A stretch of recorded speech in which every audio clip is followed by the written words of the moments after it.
Marketing consultant Linda Morrison took her cell phone out of her bag and sighed. The screen showed 3 missed calls and an urgent email from a client. Tomorrow's meeting has been moved up. Please review the important materials tonight. She looked at her watch. 4 in the afternoon. Only an hour left until she needed to pick up Sophia from after-school care.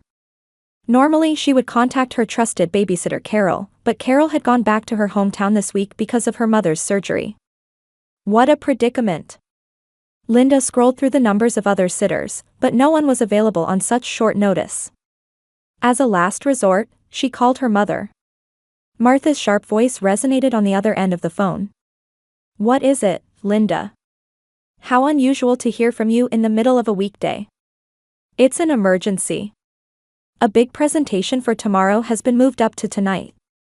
Could you watch Sophia overnight? After a moment of silence, Martha made a sound like a snort. Being a career woman is difficult, isn't it? In my day, we never would have considered leaving children behind for work. Linda closed her eyes and suppressed the urge to argue. Since her divorce 3 years ago, her mother's sarcasm had only increased. Please, Mom. I don't have anyone else to ask. Yes, of course I'll take her. Actually, Heather and her children are coming over today too. Sophia will enjoy playing with her cousins. Anxiety spread through Linda's chest. Her relationship with her sister Heather was complicated. From childhood, Heather had always been jealous of Linda's possessions and successes. Especially after the divorce, Heather's hostility toward Linda for being successful despite being a single mother was impossible to hide. Heather too. I see, Linda replied, choosing her words carefully. Her children, Noah and Ava, as well. Yes, we're planning a lovely dinner together. Martha's voice contained delight. Linda knew how much her mother enjoyed the opportunity to emphasize Linda's defects as a divorcee in front of Heather's perfect family. All right. I'll bring Sophia by 6. After hanging up, Linda took a deep breath. Going to her parents' house was a psychological burden, especially when her sister was there. Mom, why am I staying at Grandma's house tonight? Sophia questioned from the back seat of the car. Curiosity shone in the 8-year-old girl's large brown eyes. Because Mommy has unexpected work and will be late. I'll pick you up in the morning, Linda smiled through the rearview mirror. You don't mind, do you? Sophia pursed her lips thoughtfully. Grandpa is nice, but Grandma always wants to fix my clothes. She says leggings aren't proper. Linda couldn't help but laugh.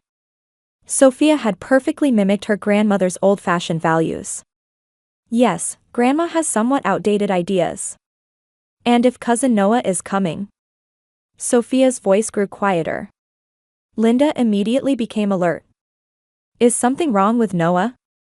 Not really. Sophia gazed out the window. But he always makes fun of me. Last month, he pulled my hair at the birthday party too. Did he really? Linda frowned. Next time something happens, tell Grandpa or me right away. Understand? Sophia nodded, but her expression remained clouded. When they arrived at her parents' house, the front door opened and Heather greeted them with perfect hair and a smile. Finally, you're here. Sophia, your cousins are waiting for you. Sophia nervously let go of her mother's hand and went inside. When Linda tried to hand over the bags, Heather drew back slightly, as if creating an invisible wall. You seem to be struggling, Linda, Heather's voice contained fake sympathy. Balancing career and parenting. I could never imagine leaving my children behind. I believe a mother's presence is irreplaceable. Linda ignored this intentional barb. Thank you. Please look after Sophia. I'll pick her up tomorrow. Martha's voice called from inside the house. Linda, aren't you coming in? At least have some tea before you go. Sorry, Mom. I don't have time, Linda answered from the doorstep. Give my regards to Dad. On her way back to the car, Linda turned around and spotted Sophia's small silhouette standing by the second-floor window. She waved and smiled reassuringly. As the meeting room door closed, Linda exhaled deeply. The presentation had been a success. The creative director patted her shoulder lightly and said, "That was excellent, Linda. This campaign will move the company forward significantly." She smiled and expressed her thanks, but in her mind, she was already thinking about Sophia. Looking at her watch, it was 11:15 in the morning. Relieved that it had ended earlier than expected, she immediately began gathering her things. "You seem to be in a hurry," her colleague Jennifer remarked with a smile. "Yes, I need to pick up my daughter," Linda replied while stuffing documents into her bag. "I left her at my parents' house last night." "With your mother?" Jennifer gave her a meaningful look. She knew about Linda's complicated relationship with her mother. "Was everything all right?" "I don't know yet," Linda answered honestly. "I'm on my way to pick her up now." As she left the office, the spring sunshine wrapped her in warmth. With the joy of success and the relief of seeing her daughter soon, her heart felt lighter. Getting into her car and heading toward her parents' house, she began planning to take Sophia to the park, trying to make up for having to be apart for the night because of work. When she parked in front of her parents' large white house in the distinguished Beacon Hill neighborhood, a strange uneasiness passed through Linda's chest. Normally at this time, her father Harold would be tending to plants in the garden, but the garden was silent. When she rang the doorbell, after a slight pause, her mother Martha appeared. Linda noticed that her usually perfectly arranged hair was slightly disheveled. "Oh, Linda. It would have been nice if you'd let us know you were coming so early," Martha's voice had a slight tension to it. The presentation ended earlier than planned. Linda passed by her mother and entered the house. "Where's Sophia?" "She's resting in the upstairs guest room," Martha answered with slight hesitation. "She seems a bit tired." "Tired?" Linda frowned. "What time did she go to bed last night?" "The usual time," Martha answered rather quickly. "It's just that the children were playing until late." Linda's father Harold appeared from the living room. His usually mild face had an expression that Linda couldn't read. "Linda, you're here," he said quietly. "The presentation went well, I gather." "Yes, Dad," Linda answered briefly and headed toward the stairs. "I'm going to see Sophia." As she climbed the stairs, she sensed something off about her parents' behavior. They seemed to have something they wanted to say but didn't. When she knocked on the guest room door, there was no answer. She opened it gently and found Sophia sitting on the bed, gazing out the window. "Sophia, Mommy's here to pick you up." The girl turned around slowly, but she didn't come running with her usual smile. In her large brown eyes, there was something Linda had never seen before. "What's wrong, honey?" Linda approached her daughter and placed a hand on her shoulder. "Did you have fun?" "With Grandma and everyone." Sophia remained silent, her lips trembling slightly. "Did you play with Aunt Heather and your cousins?" Linda asked gently, but felt her daughter's body stiffen. "I want to go home," Sophia finally said in a small voice. Feeling concerned about her daughter's demeanor, Linda began packing her things. "Of course. Let's go home right now." Before they left the room, Martha was waiting for them outside the door. "Leaving already?" "I prepared lunch." "Thanks, Mom. But we're going home," Linda said firmly. "Sophia seems tired too." "I see." Martha looked at her granddaughter and reached out to touch her cheek, but Sophia shied away, hiding behind her mother. A flash of surprise appeared in Martha's eyes. "Sophia, aren't you going to say to Grandma?" The girl remained silent, staring at the floor. "Sophia," Linda gently prompted. "Say to Grandma and Grandpa." Sophia said faintly, but didn't look up. Harold saw them off at the bottom of the stairs. "Take care on your way back," his voice had an unusual softness to it, and in his eyes as he looked at his granddaughter there was something like guilt. As they got into the car and left her parents' house, Linda looked at Sophia in the rearview mirror. The girl was silently gazing out the window. "Are you really okay? Did something happen?" Linda asked calmly. There was no answer. "Sophia, I can't understand if you don't talk to me," Linda's voice grew more concerned. "Did something happen with your cousins?" Tears welled up in the girl's eyes and quietly slid down her cheeks. However, she still remained silent. When they got home, Sophia immediately tried to go to her room, but Linda gently stopped her. "Honey, let's change your clothes. Then can we talk a little?" Sophia didn't resist and let her mother lead her to the living room. Linda began to undress her. Though normally Sophia could do this herself, today she was expressionless like a doll and wouldn't move on her own. While unbuttoning her blouse, Linda suddenly felt something strange. There were several small brown stains on the lining of the clothes. Looking closer, they appeared to be dried blood. "What's this?"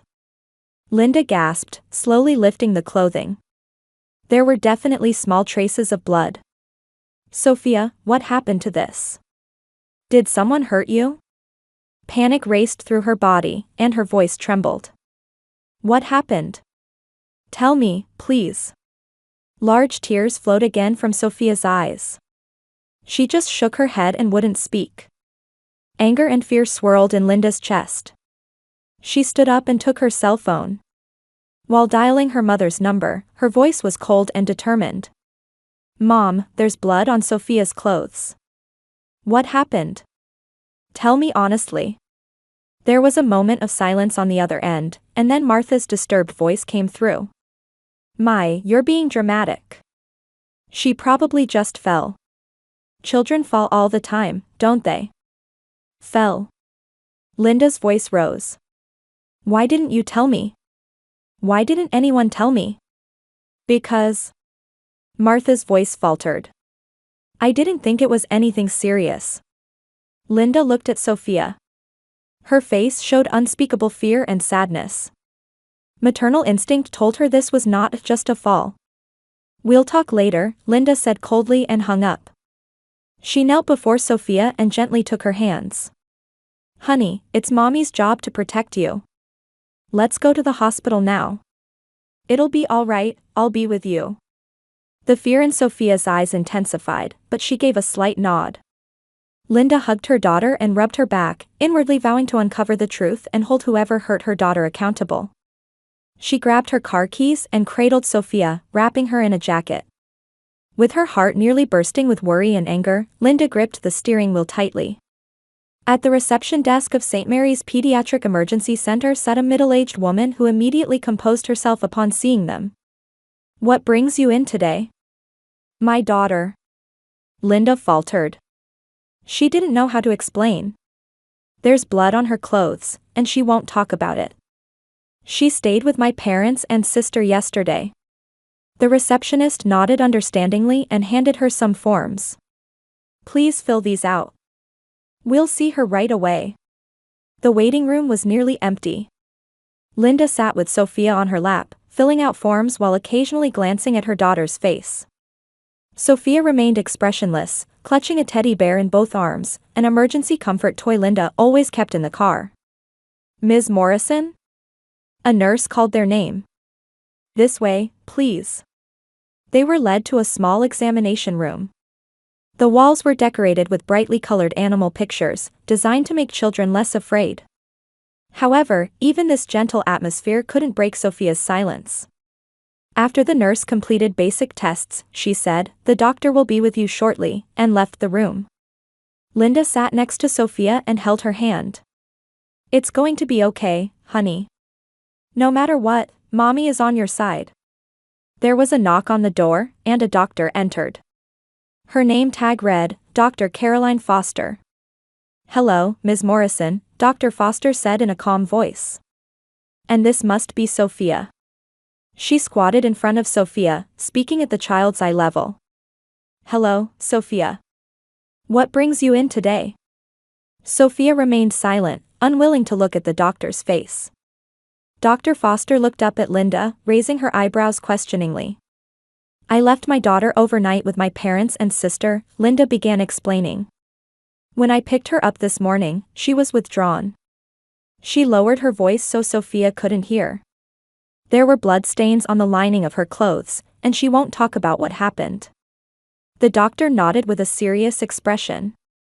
"Sophia, would it be all right if I talk with your mother for a moment? There are some nice toys in the waiting room. Nurse Sarah will stay with you." Sophia looked at Linda. her eyes mixed with fear and pleading. Linda gently touched her daughter's cheek. "It's okay. I'll be right there." After the nurse took Sophia out of the room, Dr. Foster sat across from Linda. Her expression maintained professional calm while still showing warmth.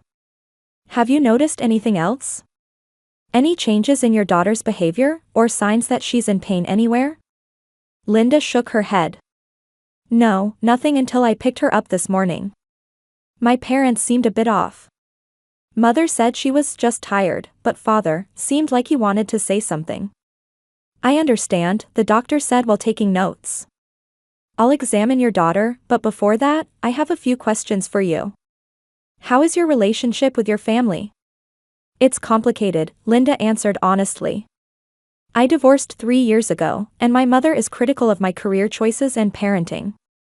With my sister Heather, we've been competitive since childhood, and she's jealous of me. Yesterday, she and her 2 children were at my parents' house as well."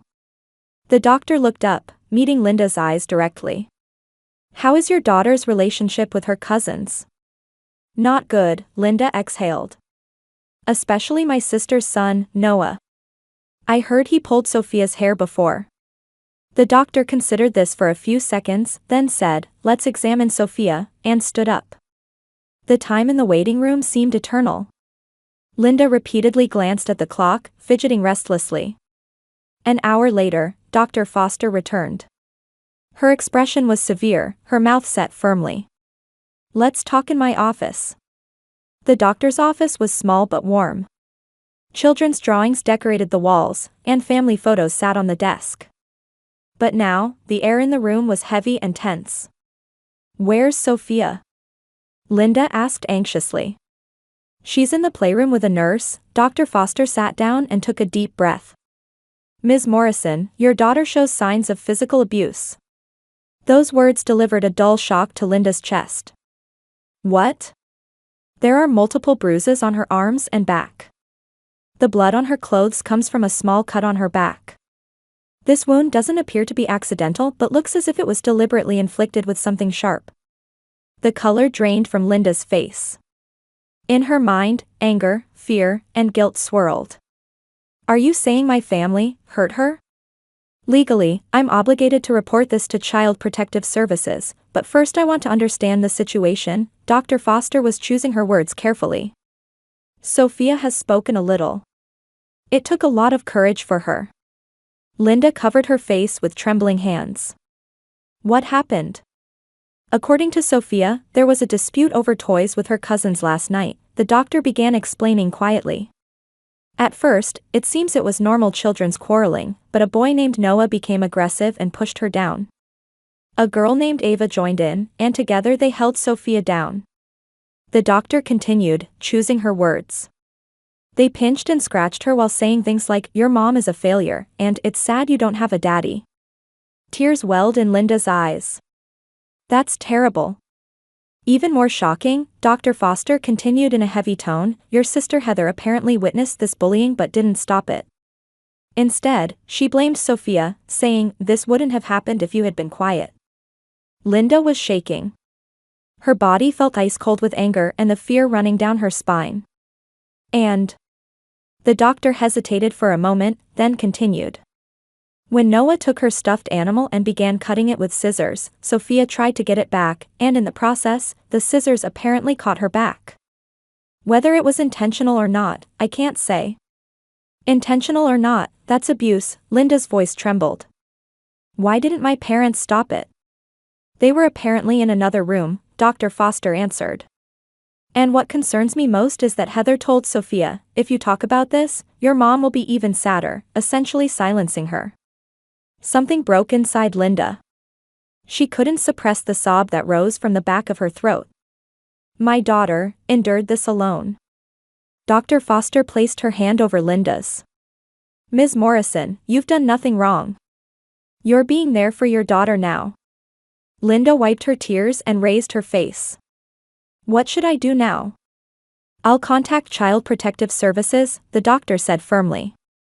"A social worker will make a home visit and assess the situation. We'll submit a detailed report." "And my family?" That's your decision, the doctor said cautiously. But this isn't just bullying, it's serious abuse. Action is needed to protect your child. Linda took a deep breath and closed her eyes. The doctor's words resonated within her.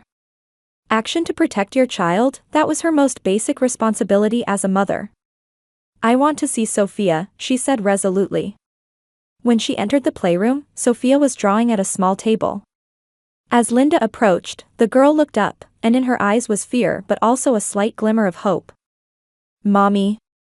It was the first word she had spoken since morning. Linda knelt before her daughter and carefully embraced her. Honey, thank you for telling everything. You were brave. Are you angry? Sophia's voice was thin. I'm not angry at you at all, Linda looked into her daughter's eyes and said seriously. I'm angry at the people who hurt you. Mommy is always on your side. I'll protect you, I promise. Sophia's small body trembled in her mother's arms, and finally, she began to cry aloud. It was a cry that mixed fear, sadness, and relief. Will this be enough? Linda stared at the photos and documents spread across the kitchen table. Samantha Rains, a social worker dispatched from Child Protective Services, was carefully organizing the paperwork. It's sufficient, Samantha looked at Linda with kindness while maintaining her professional composure. Dr. Foster's diagnosis, photographic evidence, and Sophia's testimony record. These are very clear. Immediately after returning from the hospital, Linda had left Sophia with her trusted friend Jessica. Jessica had been a constant support since her divorce. Sophia was playing with Jessica's daughter Emily, spending time in a safe environment.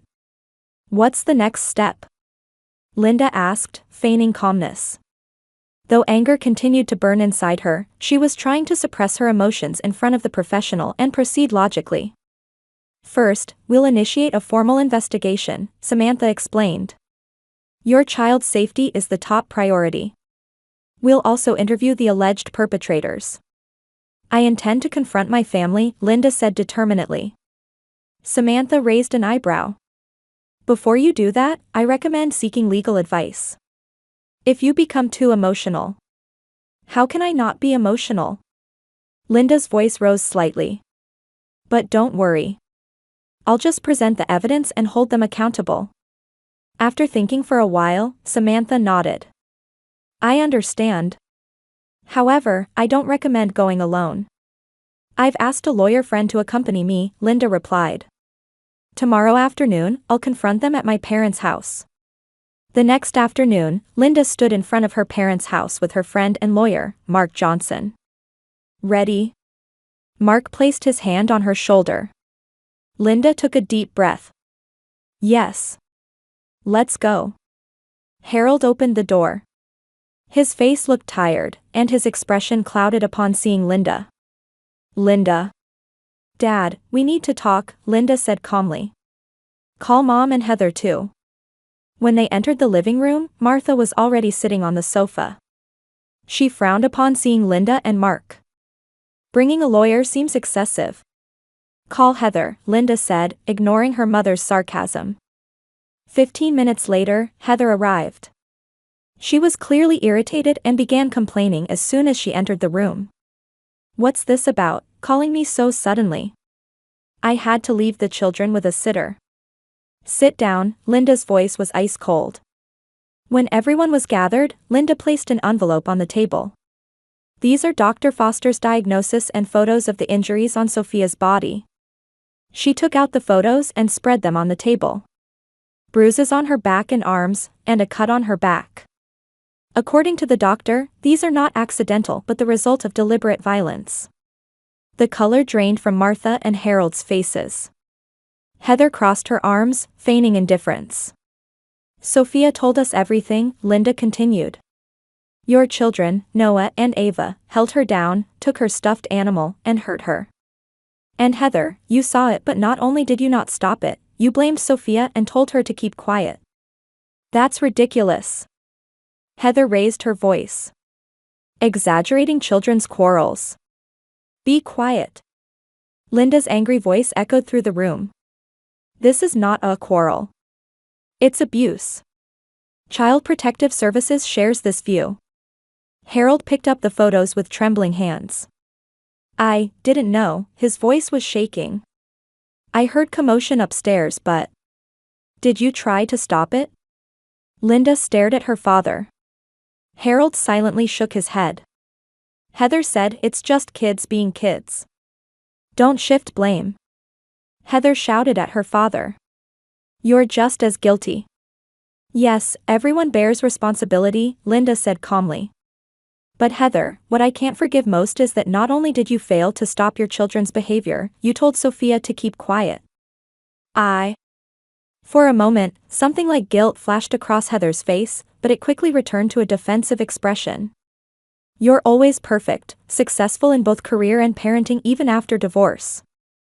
I'm desperate every day. No one understands my struggles. Those words hung heavily in the room. That's no reason for Sophia to be victimized, Linda said firmly.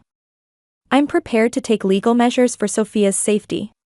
Martha began to cry. Surely you're not going to sue your own family? No, not a lawsuit, Mark began the legal explanation. A formal investigation by Child Protective Services and restricted contact under supervision. Also, counseling will be necessary for Heather and her children. So you won't let us see her anymore? Martha's voice mixed anger and sadness. Sophia's safety and well-being are the top priority. Linda stood up and placed both hands on the table. Family is supposed to protect each other. You not only failed to protect Sophia, you hurt her. I cannot forgive this. She took a deep breath and continued. From now on, Sophia and I will be keeping our distance for a while. And Heather, your children should also receive professional counseling. Such violent behavior must have a cause somewhere. Heather fell silent, appearing truly disturbed for the first time. No excuses, Linda interrupted her. I will do what's necessary to protect Sophia. Even if you are family. Linda and Mark stood up, preparing to leave the room. As they headed toward the door, Linda turned back. True family isn't just about blood ties. It's about trust, respect, and love. Someday, if you understand that and truly show remorse, there may be room for discussion again. But for now, protecting Sophia is my only responsibility. After she left, a heavy silence remained in the house. 6 months later, on a Saturday morning, Linda's apartment was bathed in sunlight. The sweet scent of pancakes wafted from the kitchen, and Sophia's laughter echoed from the living room. Mom, look. I finished it. Sophia proudly held up a drawing spread out on the table. It showed colorful people. This is a picture of my new family. Linda smiled as she approached while plating pancakes. The drawing was titled, My Chosen Family, and depicted Sophia and Linda, her friend Jessica and her daughter Emily, and Sophia's therapist Laura. It's a beautiful drawing, Linda gently stroked her daughter's hair. Since that day, their lives had changed dramatically. The first few weeks were difficult. Sophia was plagued by nightmares, and Linda was tossed by waves of guilt and anger. But with twice-weekly therapy sessions and the help of a newly found support group for families overcoming trauma, they had begun to walk the path of healing step by step. We're going to the beach with Emily this afternoon, right? Sophia asked with a mouthful of pancakes. Her voice and expression had regained their former vibrancy. Yes, Jessica will pick us up, Linda answered. But before that, there's something I want to talk about. What? Sophia looked up at her mother with curious eyes. Grandpa sent a letter, Linda said carefully. He wants to see you. Sophia's expression clouded. I'm scared. I won't force you, Linda held her daughter's hand. But Grandpa seems to be truly remorseful. He's been going to therapy for the past 6 months. After the incident, Harold had begun to reconsider his relationship with Martha. Having followed his wife's domineering attitude for years, he had finally found his voice and decided to participate in family therapy. His letter contained an apology to his granddaughter and a wish to see her someday if she could forgive him. I'll think about it, Sophia answered quietly. Meanwhile, there was no sign of reconciliation with Heather. She had accepted the legal measures and was ordered to perform community service and undergo mandatory counseling. Her custody of the children was under review, and her relationship with her husband had deteriorated. Linda occasionally received progress reports on her from Child Protective Services but understood that real change would take a long time. Today is a special day, Linda changed the subject. A day to celebrate our new beginning. In fact, today Linda had just finalized the contract for a new apartment. It was in a better school district, a quiet environment suitable for Sophia's recovery. And she herself had started working smoothly at a new workplace. Cheers. Sophia raised her glass of orange juice. Linda joined with her coffee cup. To our new beginning. The sunlight streaming through the window wrapped them in warmth. Not all the pain of the past had disappeared. There would still be difficulties to overcome. But Linda knew that true strength isn't about avoiding hardships but facing them. And true family isn't formed by blood ties but by protecting, respecting, and loving each other. Her decision had been a harsh one, but it was the greatest expression of love for her daughter. And now, that decision was beginning to bring new light to them. Watching Sophia's smile, Linda whispered in her heart, "This is true love."